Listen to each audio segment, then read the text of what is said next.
News में आप लोगों ने सुना ही होगा कि किसानों के दिल्ली चलो आंदोलन के कारण दिल्ली में 12 मार्च तक सेक्शन 144 यानी कि धारा 144 इम्पोज कर दी गई है। सो धारा 144 होती क्या है, कौन इम्पोज कर सकता है, क्यों इम्पोज की जाती है और फॉलो ना करने पर क्या सजा मिलेगी, इन सभी चीजों के बारे में आज हम इस वीडियो में डिस्कस करेंगे। सो धारा 144 इम्पोज करने की पावर होती है एग्जीक्यूटिव मजिस्ट्रेट के पास। जो डिस्ट्रिक्ट मजिस्ट्रेट्स होते हैं और सब डिविजनल मजिस्ट्रेट्स होते हैं उन्हें एग्जीक्यूटिव मजिस्ट्रेट कहा जाता है। कुछ एरियाज में डिस्ट्रिक्ट मजिस्ट्रेट को डिस्ट्रिक्ट कलेक्टर यानी कि डीसी भी कहा जाता है।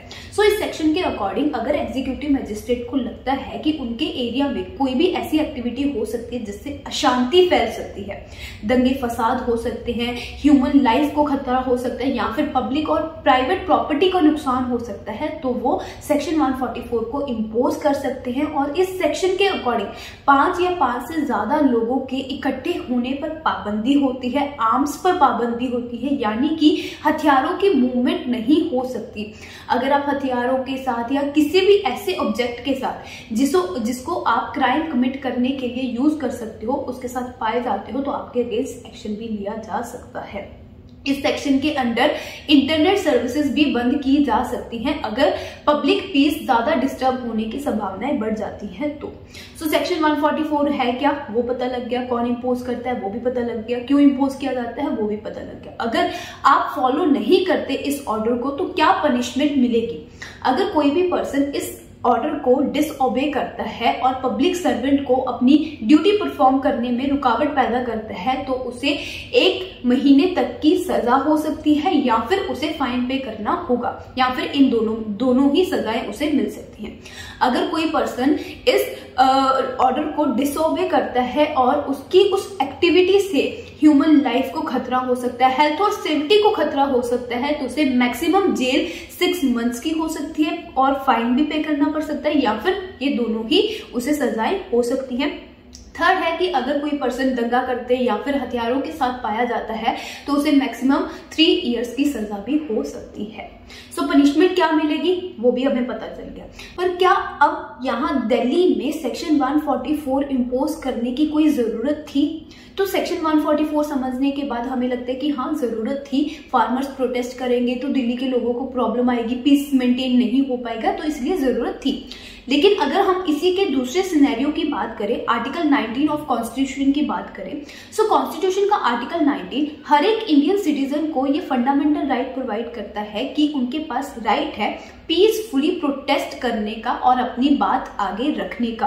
Freedom of speech and expression के अंदर हर एक सिटीजन को ये राइट दिया गया है, freedom to peacefully protest without arms. So यहाँ पर अगर हम फार्मर्स की बात करें तो फार्मर्स क्या कहना चाहते हैं, फार्मर्स किस तरह का प्रोटेस्ट करना चाहते हैं, अब हम फार्मर्स की बात सुन लेते हैं। देखिए, बिल्कुल दुर्भाग्य की बात है, देश के किसान मजदूर को जो है वो एंटी नेशनल बोला जा रहा है। ऐसा कहना उचित नहीं। हम देश के वासी हैं, यहाँ देश के रहने वाले। हम तो देश के प्रधानमंत्री से, ये देश लोकतांत्रिक है, हम अपनी बात कहने जा रहे हैं। भी हमारी 75 सालों से किसी ने बात नहीं सुनी। जो आपने पिछले आंदोलन में हमें चिट्ठी लिखी थी उनको भी इम्प्लीमेंट नहीं किया, इसमें हमारा कोई, तो ये दुर्भाग्य है इस तरह का बोला जा रहा है। रस्ते में कोई ऐसा नारा लगाया? बिल्कुल कोई भी नहीं ऐसा। देखो, पीसफुली तरीके से सबने चलना है, शांतमय रहना है। सरकार से हम मांगे मनवाने जा रहे हैं, हमारा और कोई उद्देश्य थोड़े ना है।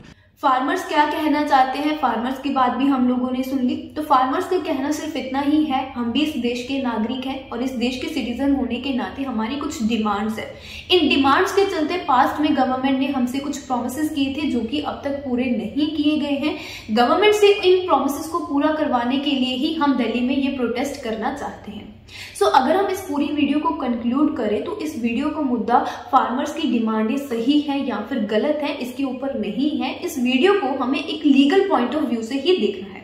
तो इसका लीगल पॉइंट ऑफ व्यू ये है कि क्या दिल्ली में सेक्शन 144 इम्पोज करने का डिसीजन सही था?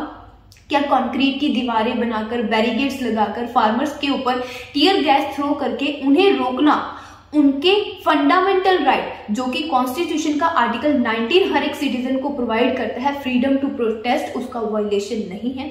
आपके क्या विचार है इसके ऊपर हमारे साथ कमेंट सेक्शन में जरूर शेयर कीजिएगा।